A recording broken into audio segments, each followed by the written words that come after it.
पता है मैं गुजर मीणा आंदोलन जब हुआ था उसको किस तरह से गुजर मीणा को आपस में लड़ाया जा रहा था, आपस में भिड़ाया जा रहा था। कई बार हमने देखा हनुमान जी को राजेंद्र राठौड़ साहब को एक साथ आते हुए। ये जो गुंडागर्दी जो राजनीति में, जो गैंगवार राजनीति में घुस गई, राजनीतिक नेता तो यही चाहते हैं कि ये लोग लड़ते रहे। राज्यवर्धन सिंह जी राठौड़ भारतीय जनता पार्टी से जयपुर ग्रामीण से चुनाव लड़े, पूरे जाट समाज ने उनकी मदद करी। गजेंद्र सिंह जी शेखावत को बहुत बड़ी संख्या में जाटों ने मतदान किया।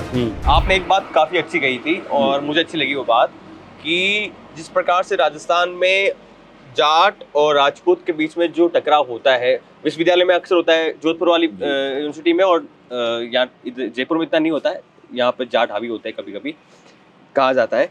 तो ये जो नजदीक आ जाए, हाथ मिलाए, एक मंच पे आ जाए। मैंने हनुमान बेनीवाल का इंटरव्यू किया जब वो सांसद बन गए थे, कांग्रेस पार्टी में बरस रहे थे कि मेरा अपमान किया है। तो उसमें मैंने रवि सिंह भाटी को लेकर सवाल पूछा, तो और कोई सवाल है क्या आपके पास? उठ के मैं आपसे एक निवेदन करूं, तो वो मैं आपसे एक निवेदन भाटी और बेनीवाल एक मंच पे आ सकते हैं। मैं एक निवेदन करूं आपसे जी। राज्यवर्धन सिंह जी राठौड़ भारतीय जनता पार्टी से जयपुर ग्रामीण से चुनाव लड़े। हाँ। पूरे जाट समाज ने उनकी मदद करी। जब बेनीवाल जी भारतीय जनता पार्टी के गठबंधन में थे, ये बीजेपी से गठबंधन में सांसद बने हनुमान जी बेनीवाल, तो किसकी मदद करी? राज्यवर्धन सिंह राठौड़ की, गजेंद्र सिंह शेखावत की। गजेंद्र सिंह जी शेखावत को बहुत बड़ी संख्या में जाटों ने मतदान किया। ठीक है, वहीं हनुमान जी की भी मदद हुई। कई बार हमने देखा हनुमान जी को राजेंद्र राठौड़ साहब को एक साथ आते हुए, देखा है, कई बार देखा है।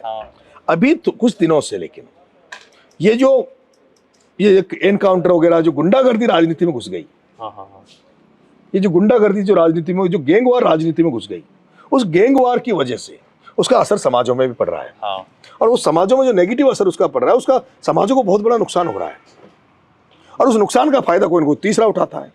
राजनीतिक नेता तो यही चाहते हैं कि ये लोग लड़ते रहे। मुझे ये पता है, जातिवाद पे आ जाए। बिल्कुल मुझे पता है। मैं गुजर मीणा आंदोलन जब हुआ था उसमें भी मैं बहुत नजदीकी से उसको मैंने देखा था। उसको किस तरह से गुजर मीणा को आपस में लड़ाया जा रहा था, आपस में भिड़ाया जा रहा था। आप चाहते हो कि नहीं लड़े?